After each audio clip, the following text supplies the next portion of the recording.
I'm Andrei Mincov, the founder of Trademark Factory, and you are watching another episode of Kickass Brand Show.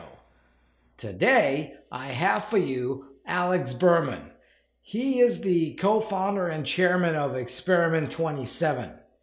Alex is responsible for generating millions of dollars in B2B sales for his clients. He also publishes weekly videos to help agency owners grow their business and bring in more revenue, teaching them how to optimize B2B sales cycles and put inbound marketing strategies in place. He's got over 12,000 YouTube subscribers and is a former director of marketing at a 60-person, three-time Inc. 5000 agency. He's also a member of Young Entrepreneur Council. In this interview, Alex shared some really cool marketing tactics and explained why most email outreach campaigns fail. Let's go.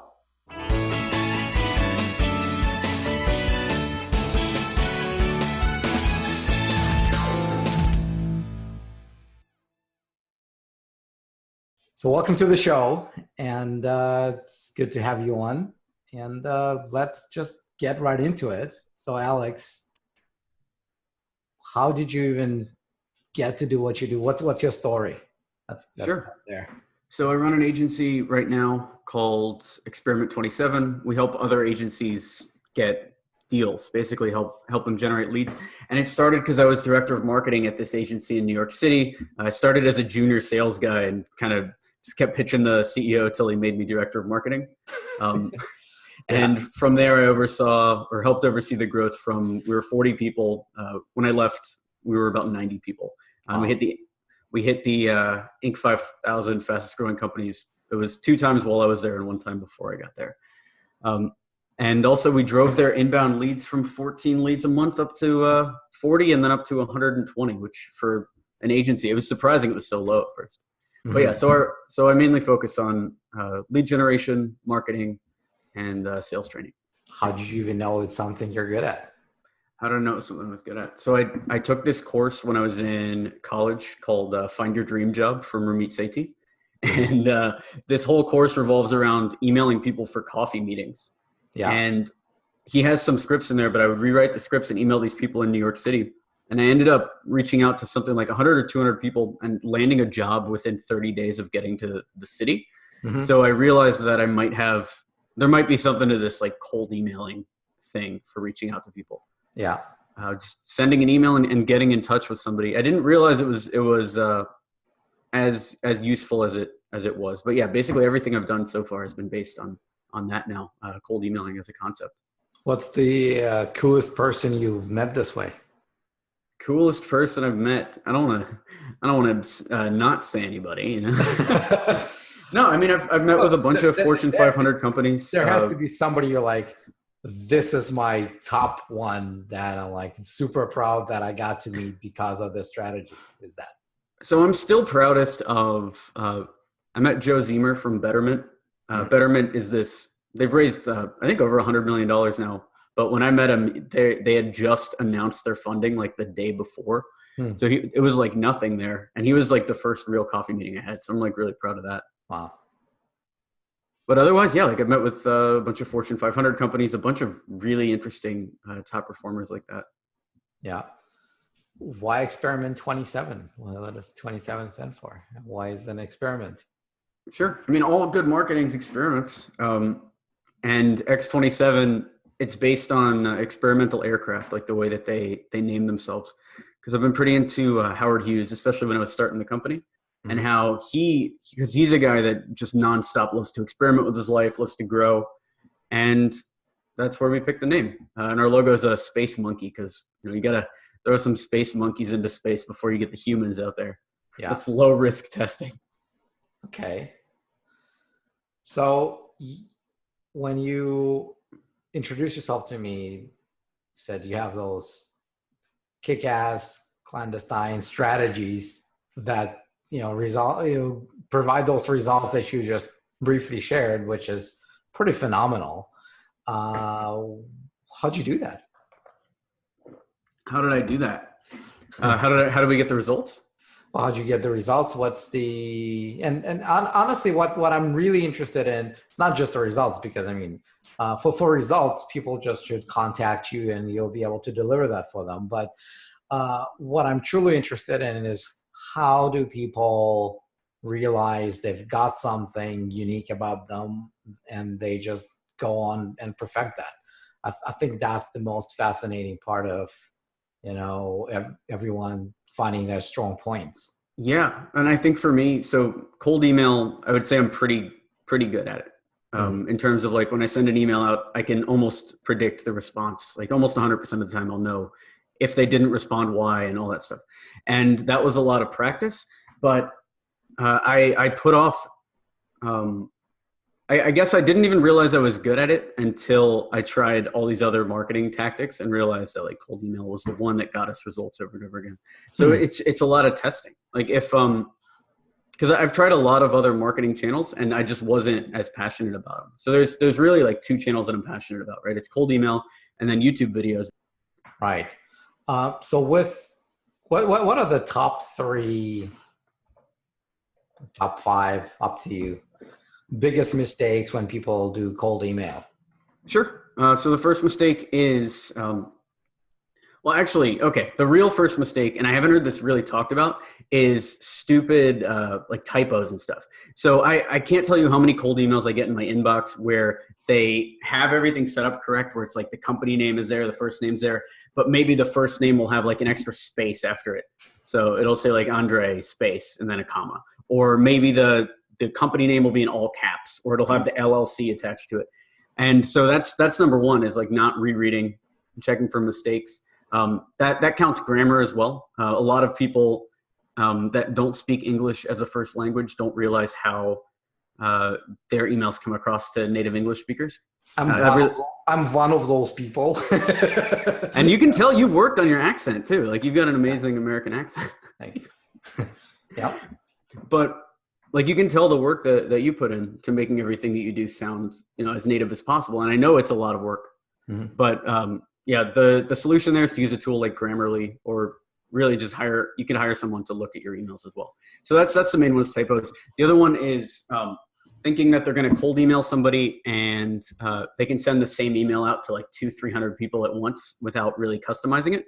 Yeah. I see this a lot with a lot of agencies, where since they do, web and mobile development, like they build websites, they think that they can build websites for everybody, when really they should be looking at their case studies, finding out what 2 or 3 types of clients they want to go after, and then creating an email just for those people. So for instance, our agency, Experiment 27, we focus only on selling to other agencies. So that means we can go super specific in our emails, right? I've got very specific ideas that I call out in our email scripts. Like I'm telling people to go list on Clutch, or I'm telling people to Google certain things in their cities, and I know what's going to pop up. But it seems very relevant to them, but it's only that relevant because they're agency owners. So getting that hyper specific versus generic, a lot of agencies. So this is number 3 now. A lot of agencies will send out emails with a bunch of bullet points in them. I think if you're going to send an email script out with bullet points and a cold email, I would stop and ask yourself, have I ever written an email with bullet points that wasn't a template before? Right? Because the only time that I've ever sent bullet points in an email are when we sell our review. I used to do our proposals over email, and I would just bullet point basically the services after we've talked. But in an initial cold email, I can't tell you how many times I get emails from agencies where it's like, we do iOS and web dev, HTML, Java. Yeah, you get them too, probably. Yeah, of course. And that just looks like spam. You're going to lose a domain because you were too lazy to think of one service to offer. That's 3. You want more? That's cool. Actually, I'm going to ask you a question. So I tried several things in my marketing that involved, reaching out cold, whether that was email or regular mail, and each and every one of them tanked. And some of them I wrote, some of them I had copywriters write for me. And the assumption was, so every time when we did this, I thought it was pretty relevant. So they either just incorporated or they filed a trademark in another country. And we thought basically to follow up on that and say, well, you've only done this. It doesn't really give you all the protection that you probably need. And here we are to help you. And the last one was kind of a big campaign. We worked butts off with the scripts internally to make this work and to give them all the bonuses and make that happen for them. And we had a whopping, the open rate was okay, the click rate was 0%, and that blew me away because pretty much all the assumptions that we had about it was all hand-proofed, right? It was not just a send out to the database. I handpicked for that last campaign. I think I handpicked like 300 targets, made sure that they have actually something trademarkable in the other countries, and made sure that they probably want or need that, and just checked all the names to make sure there are no, they're not capitals, they're not all caps. Everything was done perfectly, and nothing worked. And then a while later, probably a few months after that fact, I by accident met with one of those targets at an event, and I introduced myself, and she's like, was that you who sent me that letter? I'm like, yeah. And she's like, that was so mean. I'm like, what do you mean I was trying to help? I was like, no. And she maybe she was nice enough to continue that conversation with me, but she said, I was furious. And what did the email say? That was a paper mail. Like, oh, it's a paper. How was it structured? Like, what did she think was mean about it? So the way I structured that mail was, I opened it almost like a demand letter from a law firm, saying, and say, well, it has come to our attention that you filed this trademark, blah, blah, blah, blah, blah. And few paragraphs in, I'm like, this is the type of letter you may receive if you don't trademark a brand in the US, right? Or Canada, whatever it was at that point.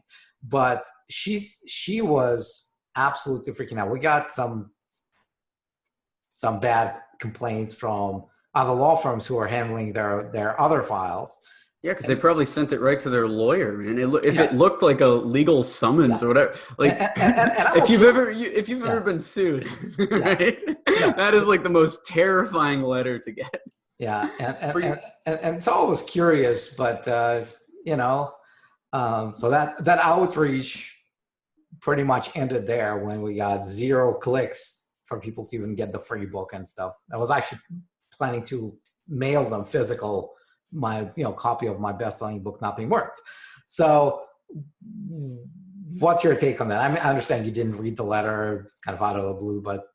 Well, my take on it is your business is pretty easy to sell, right? Because if they have a trademark around the world, so it's basically like, hey, notice you registered this trademark in, Romania or whatever. Yeah. I run a company where we help international brands protect their trademarks in the United States. Would you mind if I sent some more info? Like, literally, that's the email that I would send. And if they say yes, they're already talking to you. So if there's a lesson to me, I guess, don't write 4-page letters. Well, you don't have to, super short. You don't have to trick them. Yeah.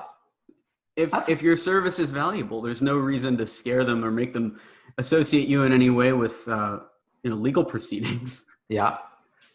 They know, especially if they're filing trademarks already, the next logical step is to file in the United States. Yeah. Good lesson there, because good copy does not necessarily mean going above and beyond it into tricking them into something. Well, the problem with a lot of copywriters, they don't understand email. They understand email lists, right? They understand like Seth Godin style, like opt-in. I'll reference Seth Godin. I'll reference books that were written 25 years ago. No, so they understand like email opt-ins. They understand Facebook ads and stuff like that. But when it comes to actually sending an email, the point isn't to trick them. The point's not to come up with like wonderful copy that's going to persuade them and like hit all the different points. what it really is trying to communicate in the shortest way possible, in the exact same manner that you would if you were at that event, right? I'm sure when you walked up to that woman at the event, you pitched yourself a lot differently than that letter she got. Yeah. And it's clear because she responded differently. Imagine if you sent her an email that read the same way as the first couple sentences you said to her at that event. That's a very good point. That's a great lesson in this. Okay.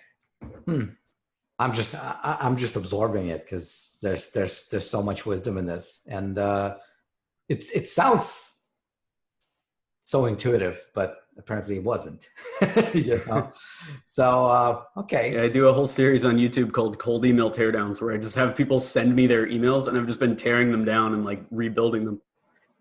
And yeah, almost every time there's something to like even our own team, you know, everyone can improve at different, you know, everyone can improve.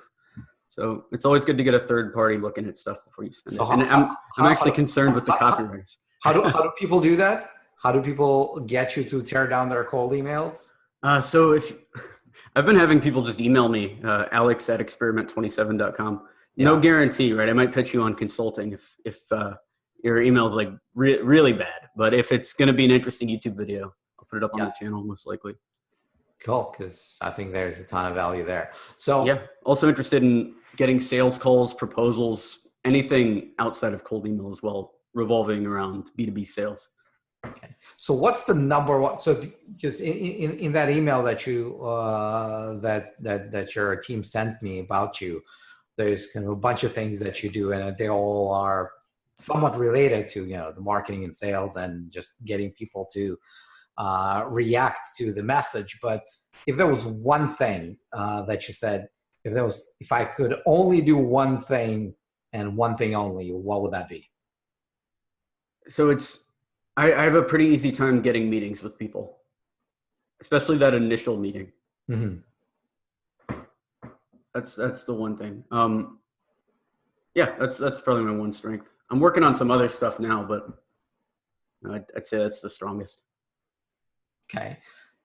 So you've now transitioned from working for that agency. Now you have your own. Is that right? So now we've been around for about 2 years now. We're working with a bunch of agencies. Our target agency has over $1 million in revenue.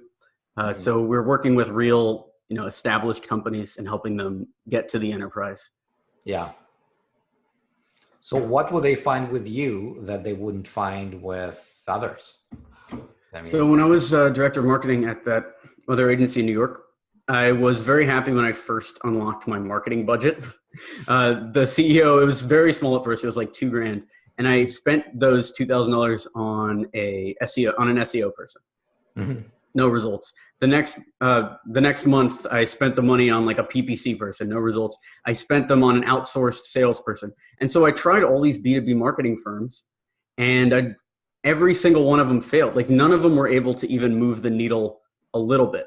And so what I realized is none of these firms, unless they specialize in agency marketing, really understand how to grow an agency. Mm-hmm. So that's the thing that our clients get, right? They get somebody that actually understands how to get them the type of clients they want to get, and how to reposition their product, right? Because a lot of agencies will go in, and we've had this issue recently where their average deal size at an agency, let's say it's like $150,000 to do like a mobile app. We have also helped them find that smaller package to sell on a cold email. Our initial services, outside of consulting, outside of, you know, Accelerator or anything else we're doing, our initial service cost is $10,000. And that's what we're selling on an email. And that's actually what I found to be like basically at the higher end of what you can sell on a cold email. So if these agencies come to us and they want to shorten their sales cycle, that's usually what we help them with, is, you know, getting them to an initial offer that could actually be sold on a cold email easier. Yeah. Otherwise, we sell 6-figure deals and stuff. The problem that people run into is the sales cycle is like 6 to 8 months. You know what? When I was starting out in Canada with Trademark Factory and speaking to a ton of different lawyers and, you know, get tips and stuff, and everyone told me I was crazy if I thought that people would be, just buying from me without sitting down with me in my office and having a free consultation.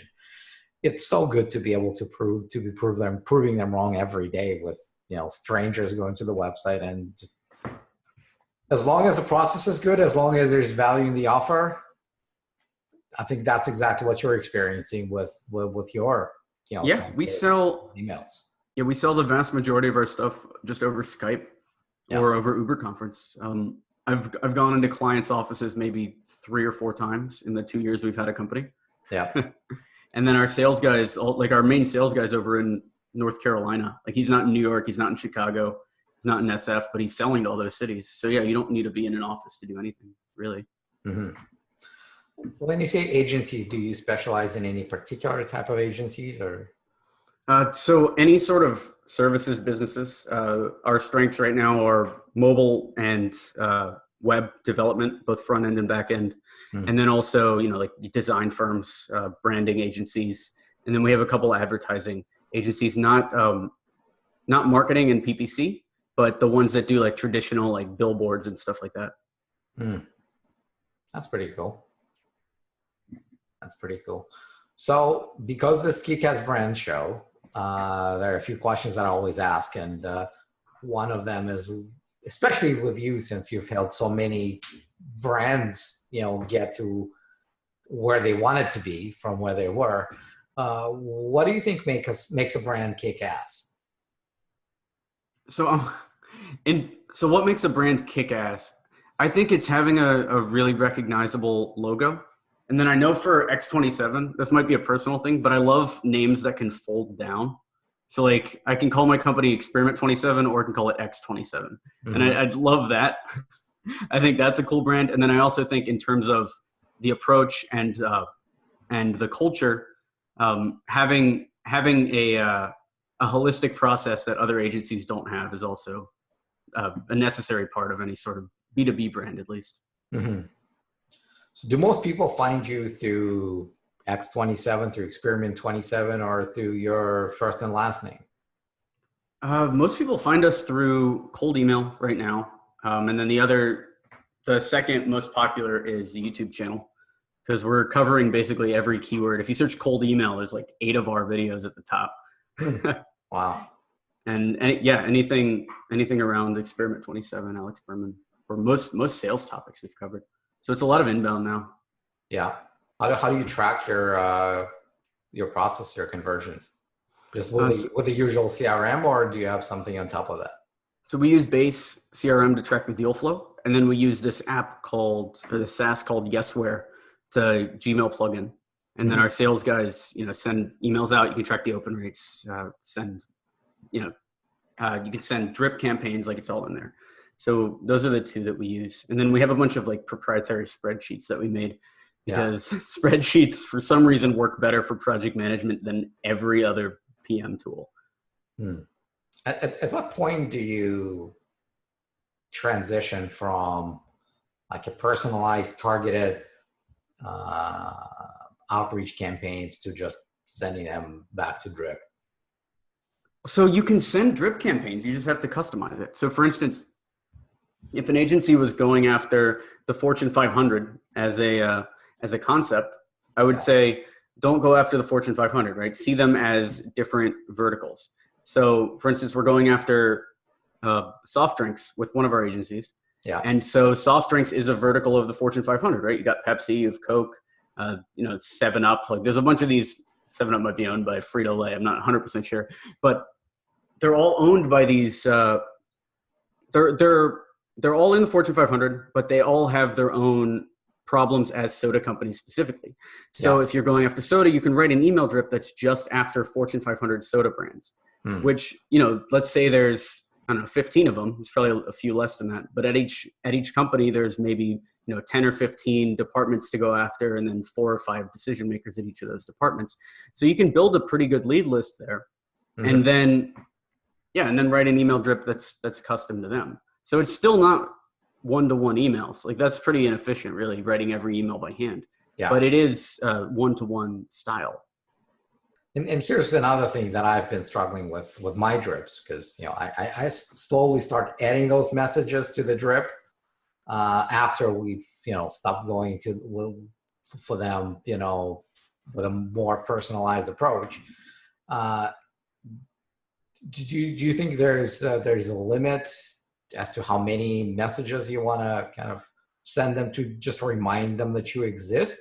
Kind of the general ones, not the here's all we can do for you, but those stories, those case studies, all that other stuff that usually goes in a drip. Do you just keep doing it, or do you stop at some point? So the email list for our YouTube channel is more like probably what you have, which is a traditional like content marketing email list. Like we're sending them when we do a webinar. We just did a webinar with Aaron Ross and Steli Efti, so I was promoting that. That sort of stuff, right? When we're coaching, we're doing it on that list. But for cold emails, we're contacting people 5 times maximum, and then we're waiting 6 months to a year and approaching them with a whole different drip.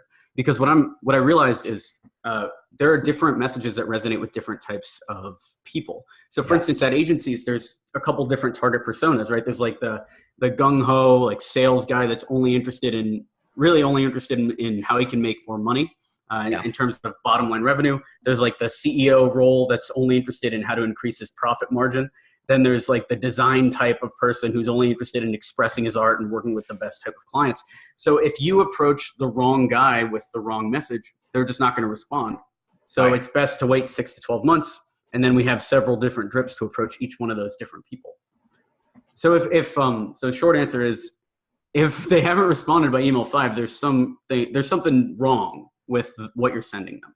Yeah. So I would take a step back, remove them from any list they're on, and then think about, where can I put this person to better serve them, with future emails. Where do you see yourself in, let's say, 5 years from now? I only think day to day right now. Come on. No, so we're working on a lot of stuff, right? We got Experiment 27. I just bought this Shopify app store. So it's like 3 Shopify plugins. We might scale that up. We're spinning up a new coaching program for smaller agencies, because like I said, we only work with $1 million agencies plus, and we found out there's like maybe 3,000 agencies that have $1 million in revenue plus, but agencies that are under $1 million, there's millions of them, right? Yeah. And so we're coming up with some smaller offerings to hit those. So we'll probably spin those out. I'm also working on this company called Garblick with my little brother, where we do production of TV shows. Mm-hmm. We have 1 pilot that's already been sold, but we're trying to get a couple more. And also get some stuff picked up for actual series, not just pilots and test runs. Nice. Very cool. If you were to think of your personal biggest mistakes around this business that you wish you haven't made, what would they be? Selling too much too fast. When we first cracked the cold emailing code, this was like 2 years ago. When we first cracked it, I sent these emails out, and I hadn't seen anything like this before. Like we were charging $5,000 for the first month, and we sold, and then it was like between $5,000 and $10,000 monthly, and we booked $400,000 in yearly revenue, like within 30 days.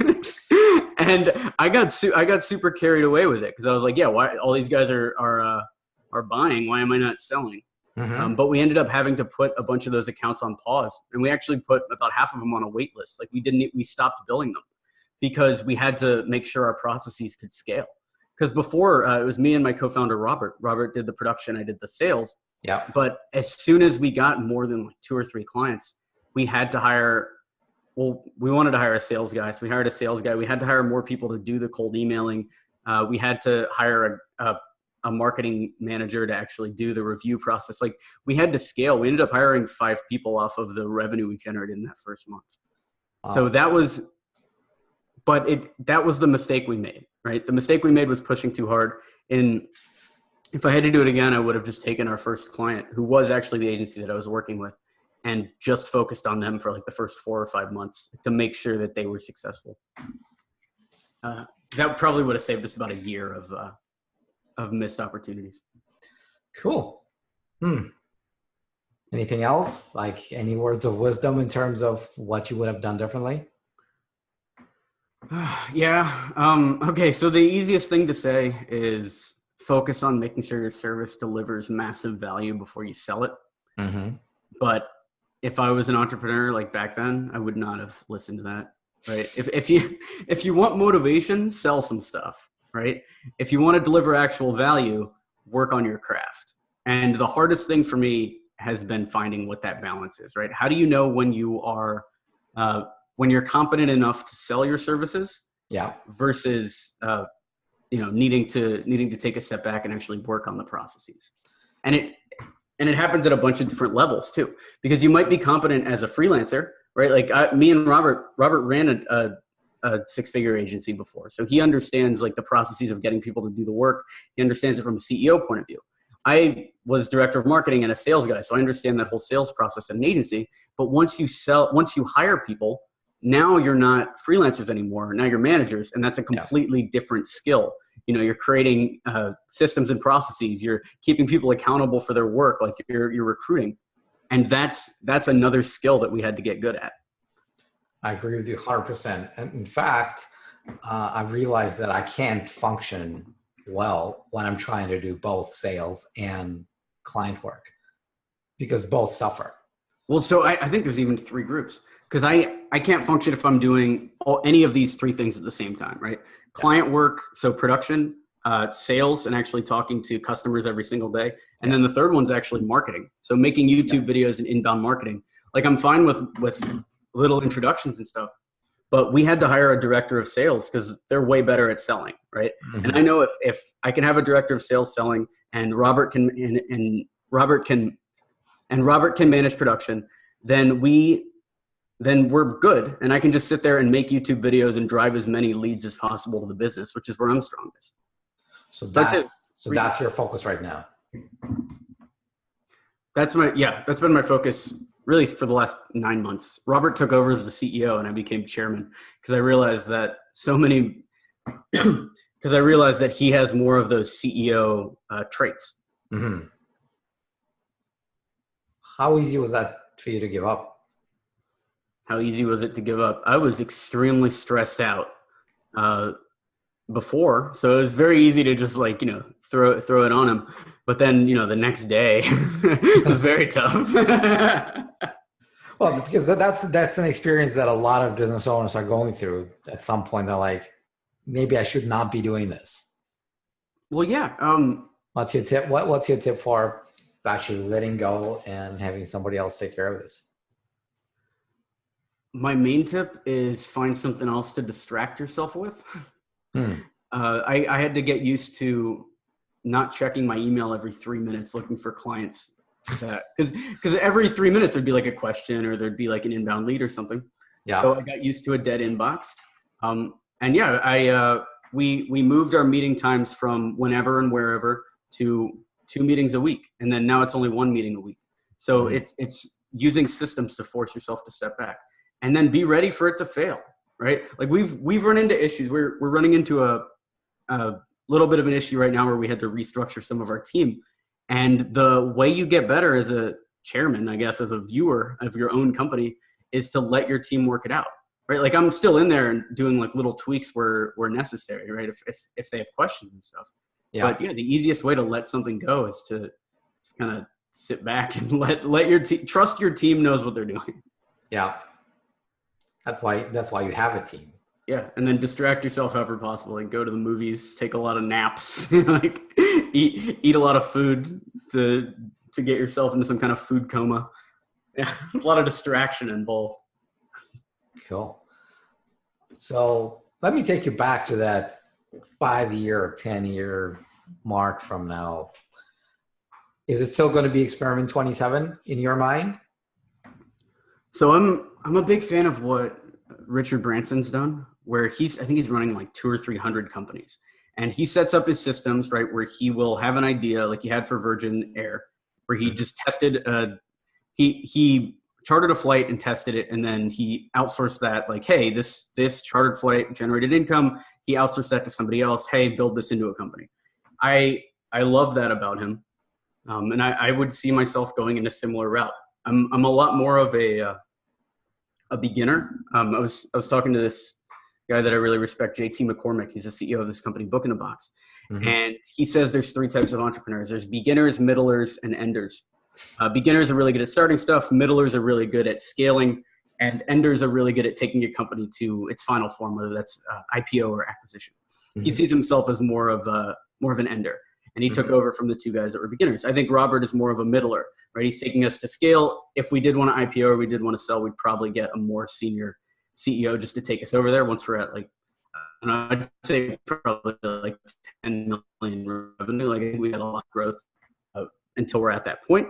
But I'm a lot more of a beginner. I'm a lot more of a starter. And the good thing about being a starter is there's a lot of people that just want to be told what their jobs are. And there's a lot of people that are very good at improving processes that already exist. So starters are the ones really in the highest demand because they're the ones that get things going.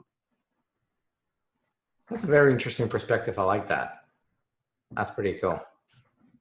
Yeah, I stole it from JT McCormick. All right. So, well, look, so in my book, for about intellectual property for coaches, mentors, trainers, and consultants, really what I say is that all this wisdom that they're teaching, that they're sharing, that they're selling is all out there for free on YouTube. And the reason people go with them rather than with somebody else or doing it on their own is not because of the wisdom itself, but because of their certainty in your ability to take them from point A, their current hill, to point B, which is their dream. And that's exactly what systems do. That's exactly what the packaging around the wisdom does. Would you agree? I would agree. And packaging also means personality as well, which is something maybe you can't trademark, but that does exist, right? There are people that are going to get more value from Tony Robbins than they would out of 4 years working with a trained therapist. There's also people that would never get any value from Tony Robbins at all, and they would be better seeing a therapist or hiring an Indian guru, or like there are different forms of coaching that all end to the same result, but it's just it's about what resonates with that specific person. Cool.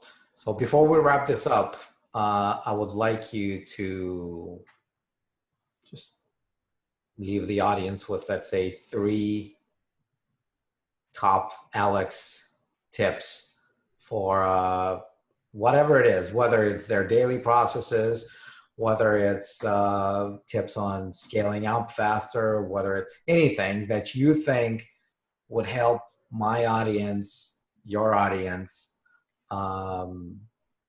get better and faster.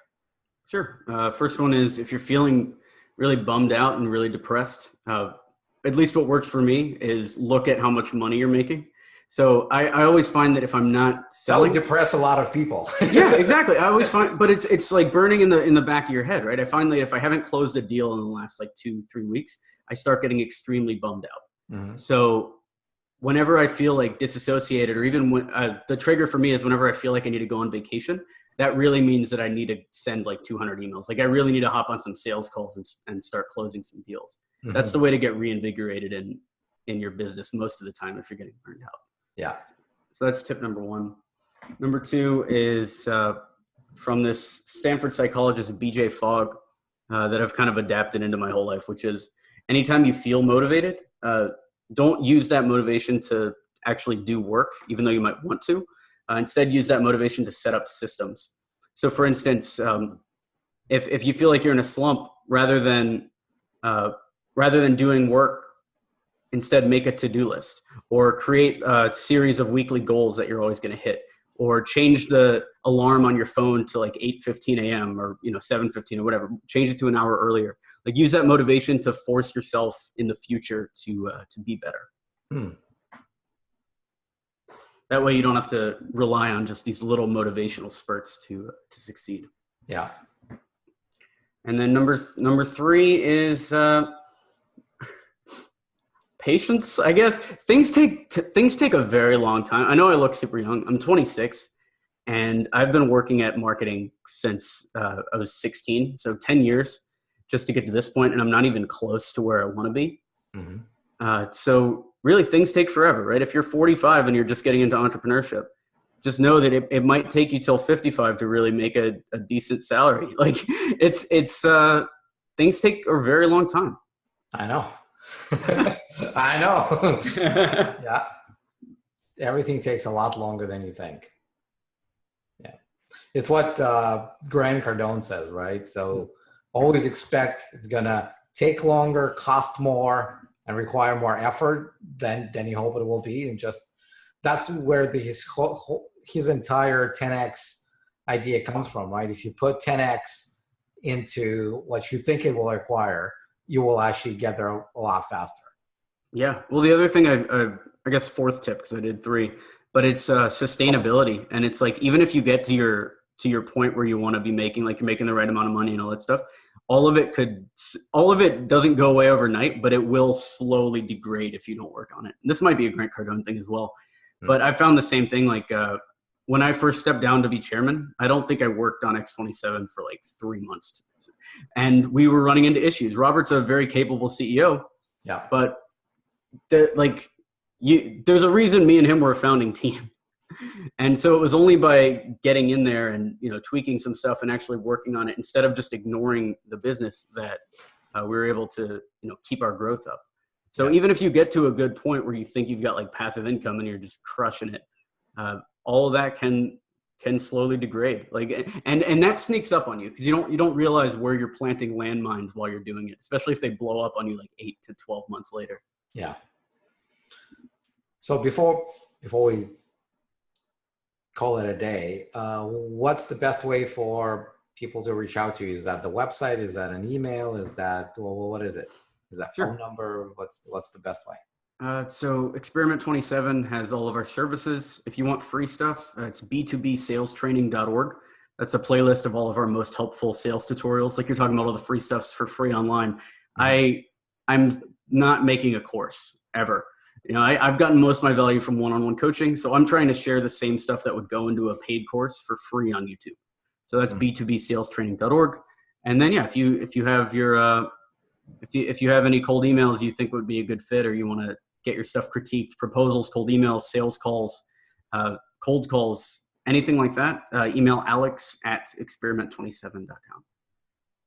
Awesome. Thank you so much for the interview, and appreciate the wisdom and look forward to putting it out there. For sure. Thanks for having me. Alex and I would love to hear from you. So leave your comment below and share this interview with all of your friends. And if you subscribe, and you should subscribe, you'll be the first to receive updates about new episodes. And actually, I post new videos about brands, brand protection, trademarks all the time. So do it now, subscribe, and never miss another video. And if you think you deserve to be on the show because you've got a kick-ass brand, email me at next@kickassbrandshow.com. next@kickassbrandshow.com.